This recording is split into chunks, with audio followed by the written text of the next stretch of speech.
Diesel को E20 blending का face करना पड़ेगा। ट्रक ओनर्स को क्या पता होना चाहिए, क्यों डीजल ब्लेंडिंग आ रहा है, एथेनॉल और इसब एथेनॉल क्या है, इंडिया ये सब क्यों कर रही है, आज कितना ब्लेंड हो रहा है, इंजन पर कैसे इफेक्ट और क्यों हमें चॉइस होनी चाहिए। सब लोग सोचते हैं कि E20 पेट्रोल सिर्फ कार और बाइक के लिए है, हम ट्रकर्स डीजल पर चलते हैं, इसलिए इसे और हमें कोई लेना देना नहीं है, क्योंकि गवर्नमेंट ऑलरेडी डीजल ब्लेंडिंग पर काम कर रही है। क्यों डीजल ब्लेंडिंग आ रहा है, पहले गवर्नमेंट ने एथेनॉल को डीजल के साथ मिक्स करने के लिए कोशिश की, लेकिन ये काम नहीं किया। डीजल इंजन का कंबशन सिस्टम अलग होता है, एथेनॉल मैच नहीं कर पाया, इससे इग्निशन प्रॉब्लम, इंजन नॉकिंग और परफॉर्मेंस इश्यू आए। अभी सरकार इसब एथेनॉल को टेस्ट कर रही है, ये भी क्रॉप से ही आता है, जैसे शुगर केन, कॉर्न, राइस और व्हीट। पर एथेनॉल से कंपैरिजन में इसब एथेनॉल डीजल के साथ स्मूथली ब्लेंड होता है और इंजन को ज्यादा नुकसान नहीं पहुंचता है, इसलिए 10% इसब एथेनॉल प्लस डीजल पर ट्रायल चल रहा है। फ्यूचर में ट्रक्स इस पर चल सकते हैं। एथेनॉल और इसब एथेनॉल क्या है, इन दोनों को आप भाई बहन समझ लो। एथेनॉल एक सिंपल अल्कोहल है जो पेट्रोल में ऑलरेडी यूज होता है। इसब एथेनॉल थोड़ा अलग अल्कोहल है जो सेम क्रॉप से बनता है, पर प्रोसेस थोड़ा अलग है। एथेनॉल पेट्रोल में ठीक काम करता है, लेकिन डीजल पर नहीं। इसब एथेनॉल डीजल के साथ केमिकली ज्यादा स्टेबल है, कम वाटर ऑब्जर्व करता है, पर एथेनॉल के कंपैरिजन में बेटर ब्लेंडिंग होते हैं। इसलिए एजेंसीज जैसे ARIA 10% इसब एथेनॉल प्लस डीजल का टेस्टिंग कर रहे हैं। अगर ट्रायल सक्सेसफुल होता है तो ट्रक्स ब्लेंडेड डीजल पर चलेगा, लेकिन पहले रेगुलेटर्स क्वालिटी स्पेस सेट करेंगे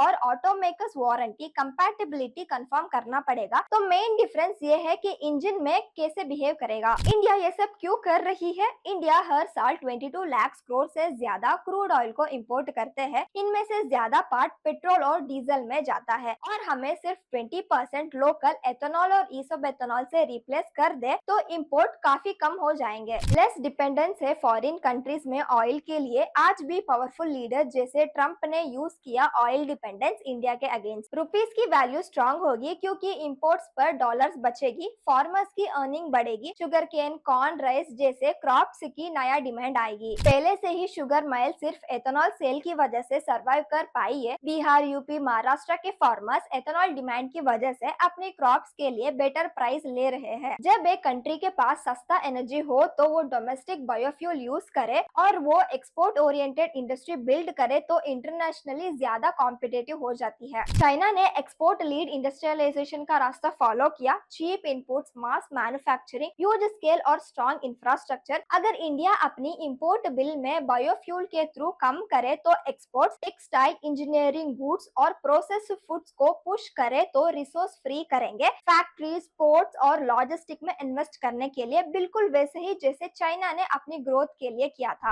आज कितना ब्लेंड हो रहा है? आप सोच सकते हैं कि E20 का मतलब है कि हर पेट्रोल पंप में सिर्फ 20% एथेनॉल है, लेकिन असल में ऐसा नहीं है। कई जियो पंप्स में सिर्फ 9% एथेनॉल है, मगर HPCL या BPCL में लगभग 17% एथेनॉल है। फिर भी हम सारे पेट्रोल के लिए सेम प्राइस पे करते हैं। इफेक्ट ऑन इंजन, ये वही पॉइंट है जहाँ ट्रक ओनर्स और ड्राइवर्स टेंशन लेना शुरू करते हैं। पुराना पेट्रोल इंजन 2023 से पहले वाला E10 के लिए डिजाइन किया गया था। आप उन्हें अचानक E20 पर चलाएंगे तो दिक्कत आ सकती है, माइलेज कम होगा, नॉकिंग होगी और इंजन डैमेज भी हो सकती है। नए पेट्रोल इंजन 2023 के बाद वाले ऑलरेडी E20 के लिए डिजाइन है, इसलिए कोई इश्यूज नहीं है। डीजल ट्रक अभी सिर्फ नॉर्मल डीजल पर ही चलते हैं, लेकिन जब इसब एथेनॉल आएंगे ब्लेंड के लिए तो इंजन में स्मॉल कैलिब्रेशन चेंजेस की जरूरत पड़ेगी। इस वजह से टेस्टिंग ध्यान से चल रही है। क्यों हमें चॉइस होनी चाहिए? फॉरेन कंट्रीज जैसे ब्राजील या यूएस में ये अलग है। E10, E20, E85 fuel flex car को भेजी जाती है, हर एक की प्राइस अलग होता है।